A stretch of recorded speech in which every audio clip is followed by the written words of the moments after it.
আজ পয়লা মে বিশ্বজুড়ে উদযাপিত হচ্ছে আন্তর্জাতিক শ্রমিক দিবস।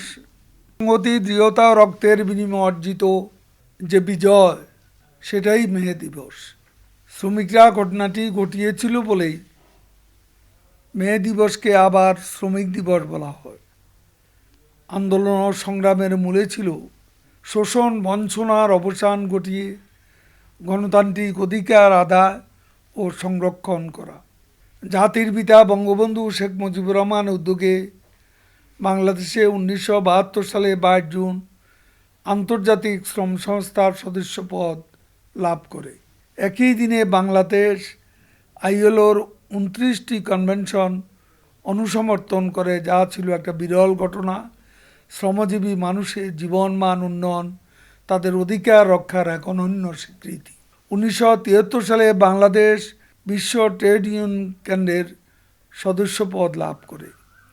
শোষণহীন সমাজ প্রতিষ্ঠার লক্ষ্যে 72-এর 27 সেপ্টেম্বর বঙ্গবন্ধু সরকার প্রথম শ্রমনীতি ঘোষণা করেন, এবং যেখানে মালিক শ্রমিক সম্পর্ক উন্নয়ন, শিল্পের শান্তি, উৎপাদনশীলতা বৃদ্ধি, শ্রমজীবী মানুষের স্বার্থ সুরক্ষা এবং কল্যাণের প্রতি জোর দেওয়া। জাতির পিতার পদাঙ্ক অনুসরণ করে বঙ্গবন্ধু কন্যা দেশরত্ন শেখ হাসিনা দেশের শোষিত, বঞ্চিত, নিপীড়িত, মেহনতি মানুষের অধিকার রক্ষায় নিরলস কাজ করে যাচ্ছেন।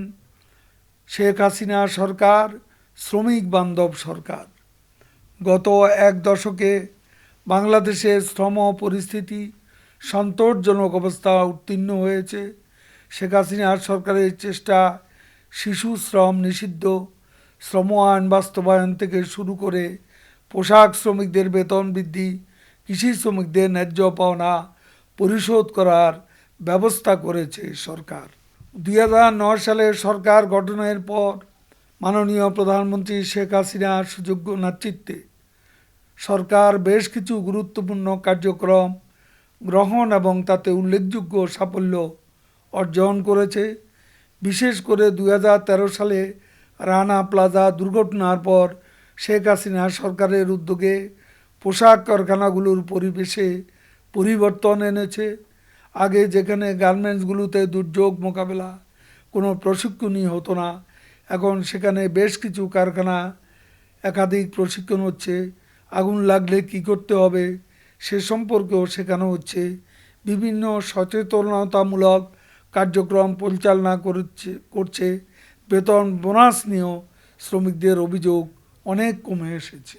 বাংলাদেশ ঝুঁকিপূর্ণ কাজে নিয়োজিত শিশু শ্রম নিরসন শীর্ষক প্রকল্পের আওতায় 90,000 শিশুকে শিশু শ্রম হতে প্রত্যাহারপূর্বক তাদের দক্ষতা উন্নয়ন প্রশিক্ষণ প্রদান করে স্বাভাবিক জীবনে ফিরিয়ে এনেছে।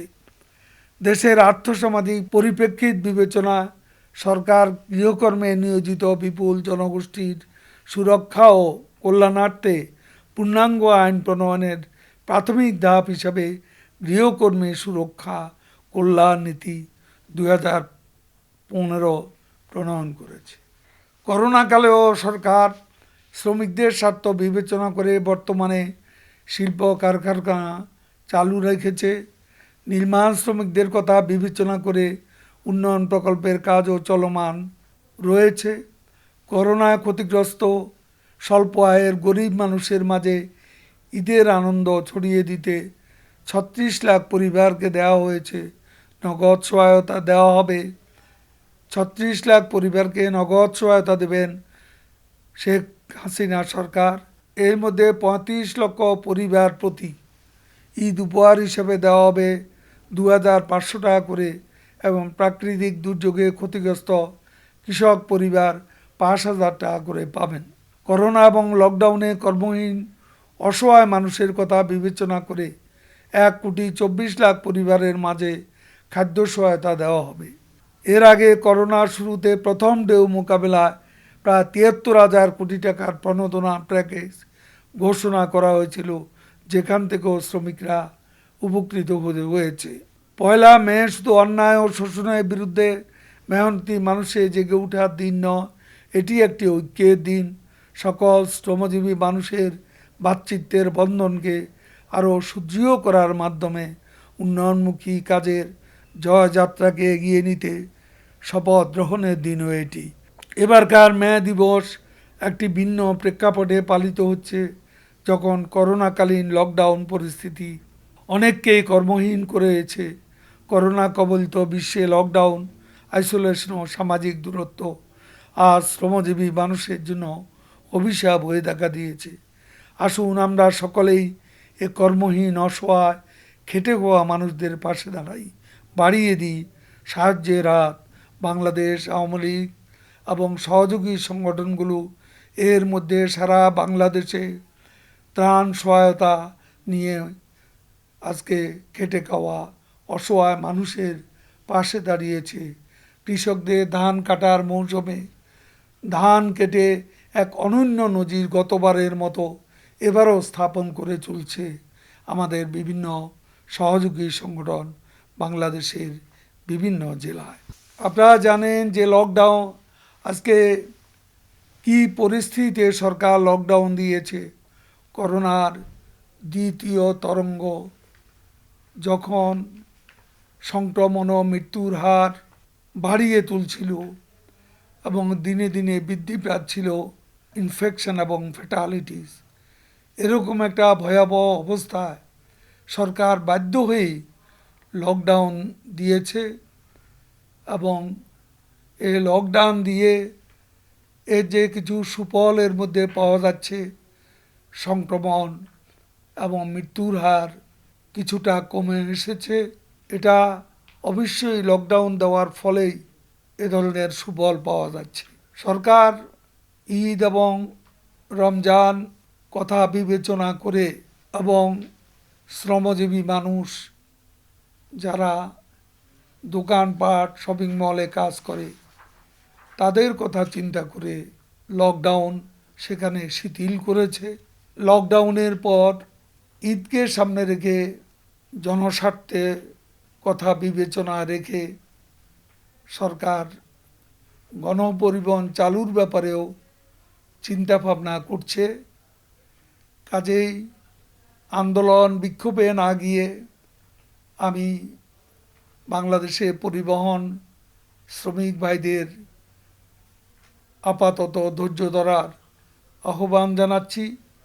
সরকারের পরবর্তী সিদ্ধান্ত জানার জন্য আমি বিভিন্ন কলকারখানায় কর্মরত শ্রমিকদের বেতন ভাতা ঈদের আগে পরিশোধ করার জন্য সংশ্লিষ্ট কর্তৃপক্ষকে অনুরোধ করছি। আমাদের প্রতিবেশী দেশ ভারতে করোনা এখন বিশ্ব রেকর্ড স্থাপন করেছে। সর্বশেষ 4 লাখ মানুষ সংক্রমিত হয়েছেন এবং মৃত্যুর হারও অনেক বেশি। প্রতিবেশী দেশ ভারত থেকে বিপজ্জনক বার্তা আমরা পাচ্ছি। কাজেই এ ধরনের ভয়াবহ পরিস্থিতিতে সরকার জনস্বার্থ বিবেচনা করে জীবন ও জীবিকার স্বার্থে প্রয়োজনীয় উদ্যোগ নিয়েছে। স্বাস্থ্য খাতে এবং বিভিন্ন খাতের সমন্বয় ঘটিয়ে আজকে ভয়াবহ পরিস্থিতি মোকাবিলার জন্য সর্বাত্মক প্রয়াস অব্যাহত রয়েছে। ভ্যাকসিনের ব্যাপারে আজকে ভারত তাদের জরুরি করোনা পরিস্থিতির কারণে সিরাম ইনস্টিটিউটের অ্যাস্ট্রাজেনিকা টিকা সরবরাহ করছে না। এমত অবস্থা শেখ হাসিনার সরকার রাশিয়া, চীন ও যুক্তরাষ্ট্র সহ বিভিন্ন দেশ থেকে আজকে আমাদের ভ্যাকসিনের ঘাটতি মোকাবেলায় সর্বাত্মক প্রয়াস অব্যাহত রেখেছে এবং ইতিমধ্যে রাশিয়া, চীন থেকে এমনকি যুক্তরাষ্ট্র থেকেও সাড়া পাওয়া গেছে। আমরা মে মাসের মধ্যেই আশা করি ভ্যাকসিনের ব্যাপারে আমাদের ঘাটতি পূরণের মতো চালান আসবে। আমি এরই মধ্যে সবাইকে ধৈর্য ধারণের জন্য আহ্বান করছি।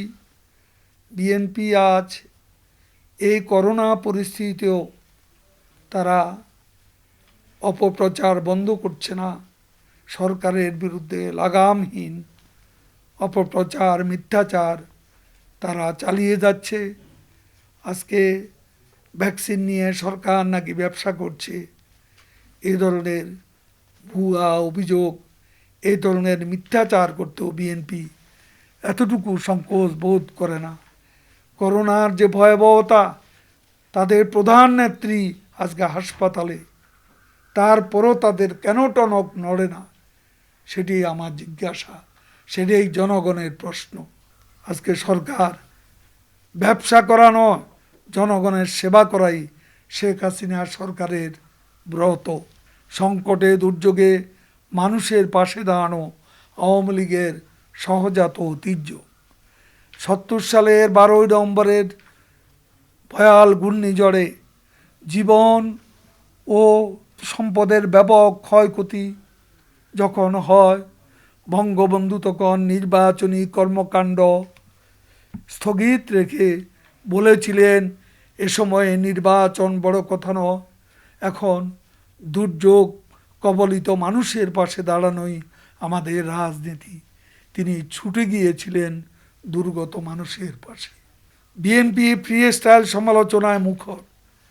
পবিত্র রমজানে তথা সংযমের মাসেও তারা বাক সংযমী হতে পারেনি, বরাবরের মতো কথামালা চাতুরি চালিয়েই যাচ্ছে। আমরা জনগণকে বলতে চাই, আপনারা শেখ হাসিনার প্রতি আস্থা রাখুন। বিগত দিনে যেভাবে আপনারা আস্থা রেখেছেন, বিকল্প যে কোনো উৎস থেকেই হোক দেশের জন্য ভ্যাকসিন সংগ্রহ করা হচ্ছে। আমাদের কাজ হলো জনগণের জন্য কাজ করা। শেখ হাসিনা সরকার দিন রাত পরিশ্রম করে যাচ্ছেন, আর বিএনপির কাজ হলো সরকারের যে কোনো ভালো কাজকে প্রশ্নবিদ্ধ করা, অপপ্রচার চালানো। তারা আজকে তাই করে যাচ্ছে। সম্প্রতি বিভিন্ন সামাজিক যোগাযোগ মাধ্যমে আমার নামে প্রায় 201টির মতো ভুয়া আইডি খোঁজ পাওয়া গেছে। এসব ভুয়া আইডি থেকে কে বা কারা উদ্দেশ্যমূলকভাবে বিভিন্ন বক্তব্য ও ছবি আপলোড করছে, যা আইনসিদ্ধ নয়। তারা আমার বিরুদ্ধে মিথ্যাচার ও অপপ্রচারে লিপ্ত হয়েছে। এই স্বার্থান্বেষী মহলের অপপ্রচারের বিরুদ্ধে আমি সংশ্লিষ্ট কর্তৃপক্ষকে জানিয়েছি। তারা বলেছেন তারা দেখছেন বিষয়টি। আমি মনে করি আজকে এ ধরনের অপপ্রচার এবং গুজব ছড়িয়ে দেশে তারা অস্থিতিশীলতা তৈরি করছে, অশান্তি তৈরি করছে। তারা প্রধানমন্ত্রী শেখ হাসিনার বিরুদ্ধেও দেশে বিদেশে অপপ্রচার ও গুজব ছড়িয়ে কল্প কাহিনী আজকে ছড়াচ্ছে। কাজেই এ বিষয়ে সংশ্লিষ্ট কর্তৃপক্ষকে আইনের আওতা বিষয়টি বিবেচনা করতে হবে।